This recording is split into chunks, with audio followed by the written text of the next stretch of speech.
Hello, my name's Chris. I collect vintage science fiction books. In this video, I show the best of the books that I've picked up during the month of August 2025. And I'll start with these three lovely Panther books from the 1950s. This is Escape to Venus by Stanley Makepeace Lott from 1958, and is about a group of free-thinking people who escape from a post-World War III dystopian world to form a community up on Venus. So that sounds really a great story. Next is an Isaac Asimov from 1959, The End of Eternity, which is about a technician in the future who has to solve all the problems caused by time travel. Really interesting. And then another Isaac Asimov, again from 59, The Stars Like Dust, with a great Richard Powers cover there, which is part of his Galactic Empire series. I got all those actually from Zardos Books, which is a dealer in vintage secondhand books, and I've been visiting Morris's shop, which is not far from me. He sells all vintage books there for £1, but this month, very kindly, he let me browse his warehouse and found some fantastic books in there. So the majority of the books that I show here today will be from there, and I highly recommend Zardos Books. They're online. You can buy books from them there, and they're beautiful. But this, I went to a secondhand bookshop in Alton in Hampshire, and there are various sci-fi series, classic sci-fi series books that I also like to collect. And this is the Corgi SF Collector's Library. And this is quite a reasonable copy of More Than Human by Theodore Sturgeon. They're in this kind of blue or purple livery. I'm not sure, sometimes they're blue, sometimes purple. I'm not sure whether that's just fading due to sunlight. But I got a couple of other really nice Corgi SF Collector's Library this month too. This is Tales of 10 Worlds by Arthur C. Clarke, and Barefoot in the Head by Brian Aldiss, which I've kind of looked up and is quite a trippy novel, so kind of looking forward to reading that. So in that Alton secondhand bookshop, there was well stocked, but mostly modern sci fiction. So I said to the owner, do you not do any vintage books? And she said, "Oh, I've got a couple of boxes in the stockroom in the back. Would you like a look?" And that's what any collector loves to hear. So I picked up a few from her box. There wasn't they weren't in great condition, but I got this Master SF series copy or edition of The Mind of Mr. Soames by Charles Eric Maine. And this is another series I like to collect. And I got a much nicer edition of The Caltrax of Time by David Mason. A bit of a faded spine on these. Always seems to be faded spines on these, but they're quite nice. I like these. It also, in the back, in the boxes in the back of the stockroom, I found a copy of Bruce Sterling's Involution Ocean, which is his debut novel. Interestingly, I saw Stephen Andrews, the Outlaw Bookseller, talk about this in his latest video just the other day. And he talks about how great it is. The kind of novels, the reviews I've read of it online aren't so complimentary, but Stephen's review makes me want to very much put it on my to be read pile. Wrote this at 21, debut novel published at 21. Fantastic. So now I've saved the best of my finds from this month to last. There's 10 really great novels, books at the end, but here's a few with fantastic covers that didn't quite make my best of any other month. I think they would have been the best of my month. But here it is, a lovely, look at that cover of Doomsday Morning. I've tried to find out who is the cover artist of this, but without any luck. And it says CE Moore, but it is of course CL Moore. That's obviously a typo. World Distribution Books from 1960. Absolutely lovely. Another great cover is this Brontomek from Michael Coney. I really like Michael Coney's writing. I read his Hello Summer Goodbye recently, and really enjoyed that. And so I'm going to try and read all of his books. This is the kind of Pan Lozenge edition from 1977, I think this is. This is a look at this cover. Who wouldn't want to read this and pick this up? The Shrinking Man. Sorry for the kind of light there. I've got it in a bag. Richard Matheson, a 1950s book, but this is a Bantam book from the early 60s. Look at that. Absolutely lovely. And talking of stonking covers, John Jakes, On Wheels. This was the first edition of this in, again, Warner Brothers, Warner paperback edition.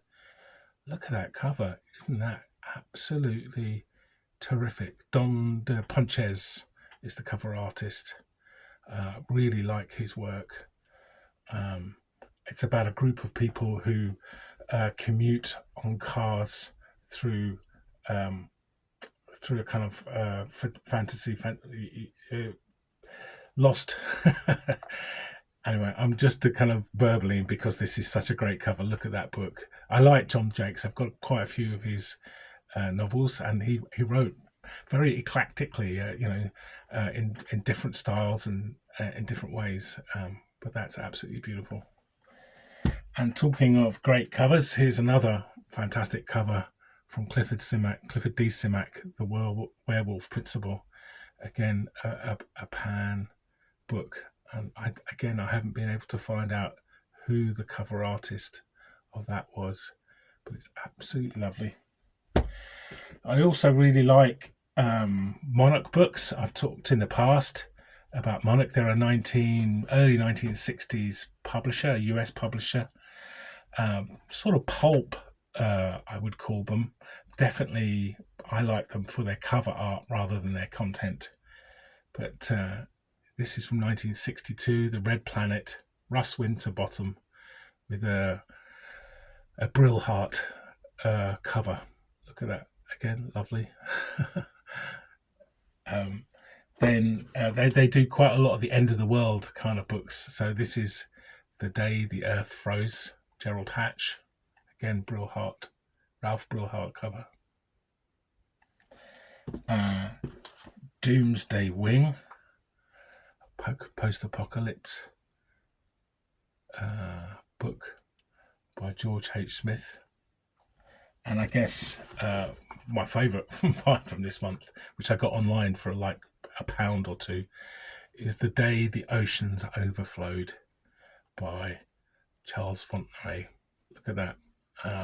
Great. Look at it. It says on the back, it was November 1997. Remember, this is written in the early 60s.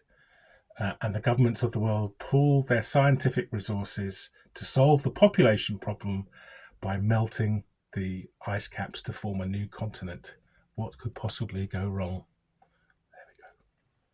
There we go. I mentioned in the last video that there were some American authors that I'd really like to read, but I found it hard to find them. Barry Malzberg and Harlan Ellison. And lo and behold, Morris at Zardos had a couple of Harlan Ellison, which I grabbed, both short story collections.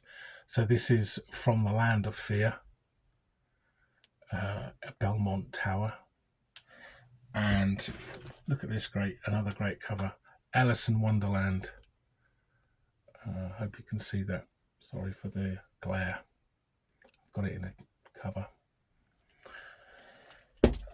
Also, Morris at Zardos has really great early science fiction, and I found this and picked this up look at this. This is from Ward Lock as a publisher I don't know. The Green Plantation. Really nice. 1952 this is from. And written by John Elton. Now, obviously, you know, the story is Elton John got his name from stealing it from Long John Baldry. But maybe, who knows, maybe the Rocket Man actually got his name from an early 50s science fiction novel. Next up is a bunch of anthologies, which I picked up in various places. This is Groff Conklin's edited Thinking Machines from Bantam, 1957. This is from. I always want to call him Jeff Conklin, actually, but it's Groff. Then a lovely Miriam Allen DeFord, who I've never heard of, edited anthology of space, time, and crime. That's kind of hitting all the buttons there. Isaac Asimov, Frederick Poole, Fritz Lieber. Really great collection of stories in there. Look forward to that. And then John W. Campbell edited Astounding Tales of Space and Time. This is from the early 60s, actually, although I think the stories will obviously be earlier. Richard Powers cover there again. This is, I like picking up the Corgi Green Spines, all of those. This is Men, Martians and Machines. These are a couple of stare you right in the face covers. This is John Powers, actually, not Richard Powers. Never heard of John Powers. Eric Frank Russell book. Isn't that lovely? And talking of staring you in the face, another Richard Powers. Telepath by Arthur Sellings. Again, someone that I don't know very well. This is a Ballantine book from the mid-60s. Next up is a book that I've been looking for quite a while. I love this book and would absolutely recommend it. Beast by John Crowley. Really great book. Lovely cover. Angus McKee, I think it was. I must just check who the cover's by. Let me see. Rodney Matthews. And I've been looking for this. I recommend his books very, very much. Something called Big Time I'm looking for. Haven't been able to find. Engine Summer, of course, is one of his. Sort of like the kind of peril of buying books through eBay online. I bought this, I think it was £3. Really, really decent. But it does have a bit of damage. I was disappointed to see the little damage at the bottom. But overall, very nice. Next is 3 Digit books. I like collecting all the Digit sci-fi books. This one is Project Jupiter by our friend Frederick Brown. Absolutely lovely. I think this is a late 50s, 58 story. Again, I think that's Richard Powers cover. Then I looked up this artist because I thought it was a really interesting kind of cartoonish kind of cover, but couldn't find out who it was. This is an early 60s Digit. Obviously the book's Green Hills of Earth by Robert Heinlein. Lovely.